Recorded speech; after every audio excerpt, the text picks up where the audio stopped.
गौतम बुद्ध नगर से बड़ी खबर। किसान नेता परविंदर यादव ने अनेकों जनहित के मुद्दों को लेकर देखिए कैमरे पर क्या कहा। प्रदेश सरकार द्वारा किए गए खोखले विकास की खोली पोल देखिए रिपोर्ट। आपके किसान संगठन द्वारा लगातार प्रदेश व जिलों में किसानों की विभिन्न समस्याओं को उठाया जा रहा है। लगभग कितना समय हो गया आपके संगठन को बने हुए? नमस्कार। भारतीय किसान यूनियन क्रांति को बने हुए 2.5 वर्ष हो चुका है और भारतीय किसान यूनियन क्रांति नोएडा, गाजियाबाद, हापुड़ और बुलंदशहर, गढ़, बागपत, मेरठ, मुजफ्फरनगर, अन्य कई प्रदेशों में एवं यूपी के कई जिलों में जो है पूर्ण रूप से सक्रिय रूप से जो है किसानों के लिए काम कर रही है। क्या क्या किसानों की विभिन्न समस्याएं आपके संगठन के सामने आती हैं, एक बार दर्शकों को बताएं। आज प्रदेश सरकार के द्वारा जो आपसे पूर्व में कहा गया था कि भाई लगातार हम किसानों के लिए बहुत अच्छा कार्य कर रहे हैं। जो 3 काले कानून थे, इन 3 काले कानूनों को अगर देखें केंद्र सरकार द्वारा वापस जरूर ले लिए गए, लेकिन कागजी रूप में अब तक किसानों को लिखित में नहीं दिए गए हैं। उसके साथ साथ में अगर हम सरकार की बात करें तो डीजल सस्ता किसानोना के लिए होना चाहिए, नहीं है सिंचाई करने के संबंध में। अगर बिजली की बात करें तो बिजली भी जो सस्ती नहीं है किसानों के लिए, जबकि कह रहे हैं कि हम 2.5% और दो गुना जो किसानों की जो आय को दोगुना करेंगे, लेकिन ऐसा कोई कार्य प्रदेश सरकार के द्वारा नजर नहीं आ रहा है जिससे कि किसानों की आय दुगनी हो।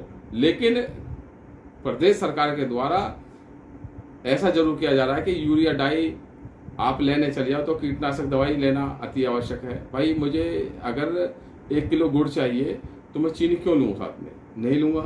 लेकिन सरकार और या सरकार में बैठे नुमाइंदे या कुछ अधिकारीगण जो कि ब्लॉक पर इस तरह की नीतियां अब देखने को मिल रही है जो कि अत्यंत गलत है और भारतीय किसान यूनियन क्रांति इसका घोर विरोध करती है।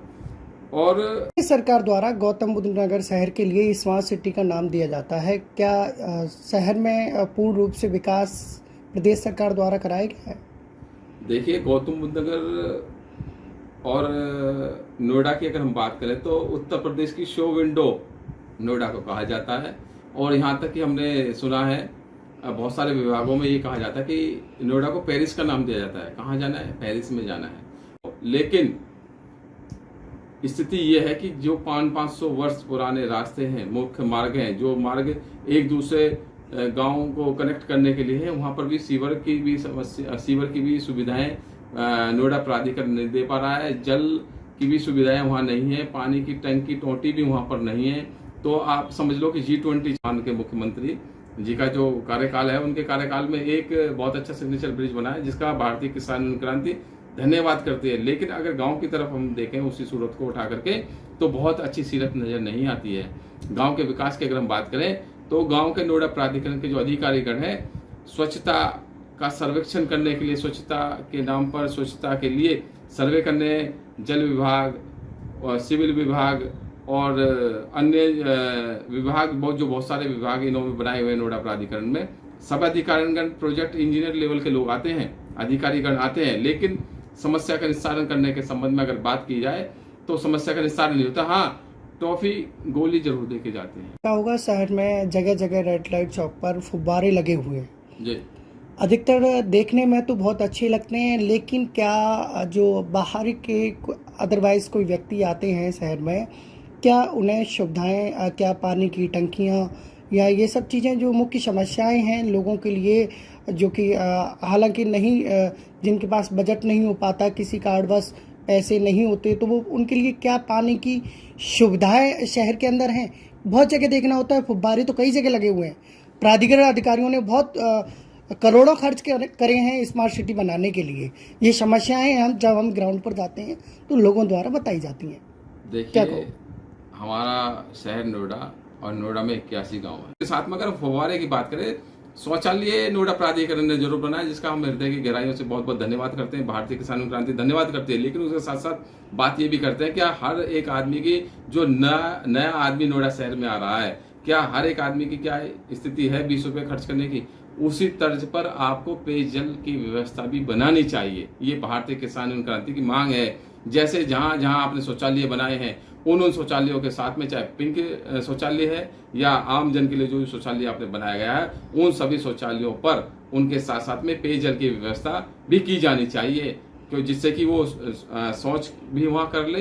ग्रेट नोएडा को पार करके हिंडन नदी, हंडन नदी को पार कर देते हैं, तो वहां पे भी बहुत ज्यादा बुरा हाल है, बहुत ज्यादा दयनीय हालत है। तो नोएडा प्राधिकरण और ग्रेट नोएडा प्राधिकरण को संयुक्त रूप से इस रोड पर काम करने की अति आवश्यकता है। इस रोड से लाखों वाहन, 2 व्हीलर और 4 व्हीलर दोनों निकलते हैं, और यहाँ के जो ग्रामीण एवं सेक्टरवासी एवं बाहर से, दिल्ली से या अन्य जगहों से जो भी व्यक्तिगण आ रहे हैं, उनको इस समस्या का बहुत ज़्यादा सामना करना पड़ा है। कई बार इस पे कई दुर्घटना हुई है, कई बड़े एक्सीडेंट भी इस रोड पे हुए हैं, और कई बार हमने ऑटो पलटते हुए भी देखे हैं, मोटरसाइकिल से लोग गिरते हुए देखे हैं, परिवारों से लोग गिरते हुए देखे हैं कि परिवार के साथ में लोग व्यक्ति जा रहा है, मोटरसाइकिल स्लिप हो गई, किसी का हाथ टूट गया, किसी का पैर टूट गया, किसी को कुछ चोट लग गई। तो इस पर विचार विमर्श करने की अति आवश्यकता है, और इस रोड को बनाने की बहुत ही ज़्यादा जरूरत है, क्योंकि ये रोड गांव को भी कनेक्ट करता है, ये रोड सिटी को भी कनेक्ट। की तरफ को अगर हम देख रहे हैं तो प्रदेश सरकार ने का जो फैसला है कि भाई नंदी हो चाहे गाय हो, इनको अच्छी सुविधाएं मिलनी चाहिए, लेकिन प्रदेश सरकार आज उसको करते हुए नजर नहीं आ रहा है प्रॉपर ढंग से। प्रदेश सरकार के द्वारा हो सकता है कि कुछ गौशालाएं खोली गई हों, लेकिन अगर वो गौशालाएं खोली गई हैं तो ये देखने की जरूरत है क्या वो सुचारू रूप से चल रही हैं, नहीं चल रही, उनमें जो काम चल रहा है वो सुचारू रूप से अच्छे से चल रहा है, नहीं चल रहा, या कितनी कैपेबिलिटी या कितनी कैपेसिटी गाय या नंदी को वहां रखने की है। पहला विषय ये। दूसरा विषय ये, यहाँ से चाहे नोएडा से लेकर के आप बलिया तक चले जाओ या मथुरा चले जाओ, गाजियाबाद, मुरादाबाद चले जाओ, नोएडा स्मार्ट सिटी है और शो विंडो यूपी का कहा जाता है, या नोएडा के अंदर में आप देख लीजिए, या प्रदेश उत्तर प्रदेश से 75 के 75 जिलों में से किसी भी जिले में आप देख लीजिए, नंदी और गाय की बहुत ज्यादा दुर्दशा है। सरकार का जो अभी मेरठ वाला जो एक्सप्रेस आपने बनाया है, वाकई में वो सुरक्षा के दृष्टिकोण से बहुत अच्छा है, लेकिन उस पर भी प्रॉपर लाइट नहीं है। हाँ, आपने कैमरे लगा रखे हैं, बहुत अच्छी बात है, धन्यवाद करते हैं उसके लिए। उसी तर्ज पर ईस्टर्न पेरिफेरल को भी मेंटेन करने की जरूरत है। आप शुल्क ले रहे हैं लोगों से, आम जन से शुल्क ले रहे हैं, जनता जनार्दन से शुल्क ले रहे हैं, लेकिन सुविधा के नाम पर जीरो है। अगर हम डासना अगर हम लालकुआ से लेकर के जाए बुलंदशहर सिकंदराबाद तक, तो सिकंदराबाद तक जब हम जा रहे हैं तो वहां पर हमें देखने को मिल रहा है कि लालकुआ पर अत्यंत बहुत ज्यादा गड्ढे हैं, फिर धूमपुर माणिकपुर पर हम जाएंगे तो वहां पर बहुत ज्यादा गड्ढे, ऐसी बहुत सारी जगहों पर हमें गड्ढे मिल रहे हैं। और जब हम उस रोड को पार कर लेते हैं टोल को, तो टोल पे भी बहुत सारे गड्ढे हमें दिख रहे हैं और भीड़ भी बहुत ज्यादा। ये तो आपने बताई गौतम बुद्ध नगर से बाहर की बातें हैं, लेकिन अब जो मैं बात करूंगा गौतम बुद्ध नगर शहर के अंदर की दशा जी। तो जो मैंने आपको बताया था कि जो तिलपता और ये सब चीज़ें हैं, तिलपता रहा, सूरजपुर रहा, और यहाँ पे जो मुख्य मार्ग हैं, जो लोग सैकड़ों लाखों वाहन रोज आते जाते रहते हैं, और देखा जाए तो सड़कों पर आए दिन पानी भरा रहता है, चाहे बारिश हो या नहीं हो। तो क्या कहोगे, अधिकतर देखा जाए तो रोज नोएडा प्राधिकरण के अधिकारी भी वहाँ से निकलते हैं, और सत्ताधारी पार्टी के सैकड़ों तमाम नेता वहाँ से निकलते हैं, लेकिन किसी को राश नहीं आती, किसी को दिखता नहीं है। क्या प्रदेश सरकार बड़ी घटना घटित होने के इंतजार में है? देखिए, जो स्थिति अभी हम देख रहे हैं 130 मीटर रोड पर जो रोड है बहुत अच्छा बनाया हुआ है, लेकिन जैसे 130 मीटर रोड खत्म होता है और जब हम गोल चक्कर गोल चक्कर की तरफ चलते हैं तो वहां पे एकदम से कच्चा रोड आ जाता है। उस कच्ची रोड पर हमेशा दुर्घटनाएं घटती हैं। उसके साथ साथ में डेंसो कंपनी से जब हम देखते हैं सेक्टर 15 की तरफ को सूरजपुर होते हुए, उस रोड का बहुत ज्यादा बुरा हाल है। और जब हम ग्रामीण शहरों में, ग्रामीण क्षेत्र में पहुंचते हैं, प्रॉपर ग्रामीणों में पहुंचते हैं, गांव 300 गांव में से कोई भी गांव ले लीजिए, चाहे आप जहां हमारा ये एयरपोर्ट बन रहा है जेवर के कोई भी गांव ले लीजिए, गेट नोएडा का कोई भी अच्छा गांव ले लीजिए, या आप नोएडा का कोई भी गांव ले लीजिए, सभी गांव में अगर आप देखोगे और अंदर घुसोगे तो दुर्दशा, चाहे सफाई है, चाहे सड़क है, चाहे नाली खरंजा है, पानी है, सीवर है, कुछ भी बहुत अच्छी सुविधाएं नजर नहीं आ रही। लेकिन कहने को हम G20 का कार्यक्रम करने जा रहे हैं, हमारा शहर बहुत साफ सुथरा है, वो सिर्फ शहर सेक्टरों के अंदर ही नजर आ रहा है। सेक्टर के जो बाहर के जो आउटर रोड हैं वहां सुंदर नजर आ रहा है। अगर आप सेक्टरों के अंदर में भी घुस कर देखेंगे सेक्टर 116 सरकार को, तब भी देखना चाहिए कि गाय माँ भूखी बिलख रही है, गाय माँ पन्नी खाने के लिए मजबूर है। ऐसी प्रदेश सरकार गौशाला पर लाखों करोड़ों रुपए इन्वेस्ट करती है गायों और नंदियों को लेकर, इनके चारा पानी को लेकर, क्या पूर्ण रूप से उन्हें मिल पा रहा है?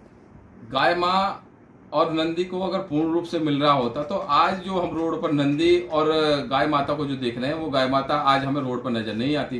प्रदेश सरकार के द्वारा हो सकता है अच्छे कदम उठाए गए हों, लेकिन पूर्ण रूप से उसको खत्म नहीं किया गया है। पूर्ण रूप से आज गाय माँ सुरक्षित नहीं है, नंदी सुरक्षित नहीं है और रोड पर चल रहा व्यक्ति भी सुरक्षित नहीं है।